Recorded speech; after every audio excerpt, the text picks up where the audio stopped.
சிருஷ்டிப்பின் புகைப்பட நாடகம்.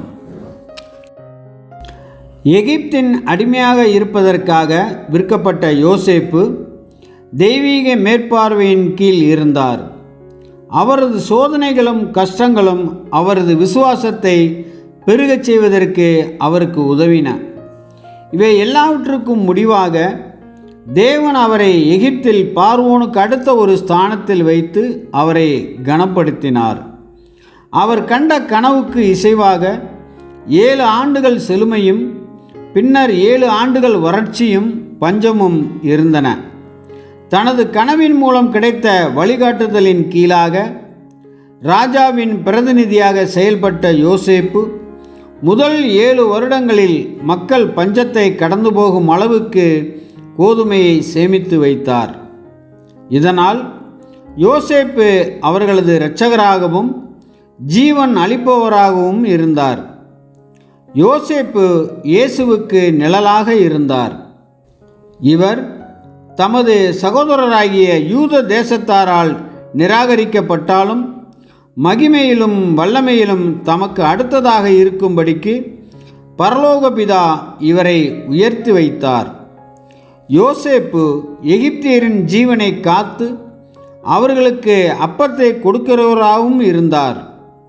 இயேசுவும் இனி வரப்போகும் தமது அரசாட்சியில் மனுக்குலத்தின் ஜீவனை காப்பவராகவும் மன விருப்பத்தோடு கீழ்ப்படிதல் உள்ளவர்களுக்கு நித்திய ஜீவனுக்குரிய அப்பத்தை கொடுப்பவராகவும் இருப்பார். பஞ்சம் யாக்கோபின் குடும்பத்தை பாதித்தது. 10 குமாரரும் கோதுமை வாங்குவதற்காக எகிப்துக்கு சென்றனர்.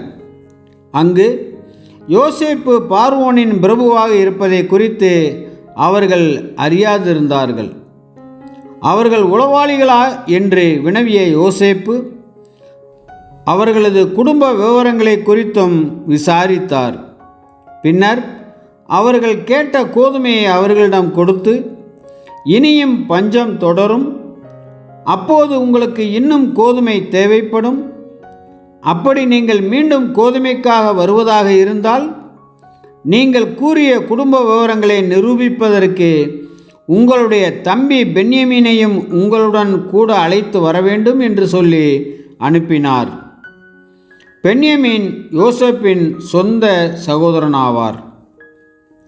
இன்னும் கூடுதலான கோதுமைக்காக எகிப்திற்கு பயணம் செய்ய வேண்டிய நேரம் வந்தபோது யாக்கோபு பென்யமீனை போகவிட மறுத்துவிட்டார்.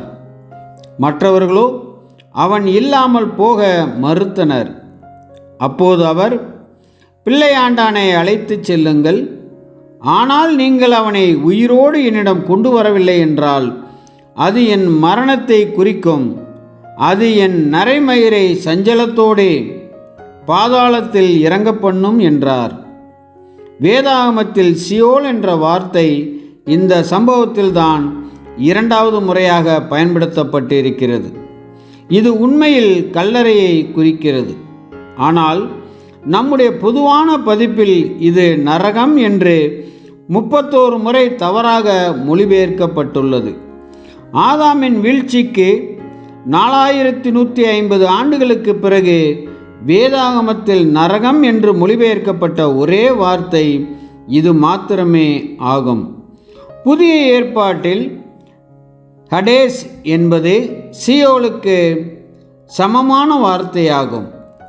அப்போஸ்தலர் 2:27 சங்கீதம் 16:10 குறித்த பரிசுத்த பேதுருவின் மேற்கோளை பார்க்கவும். ஆமென்.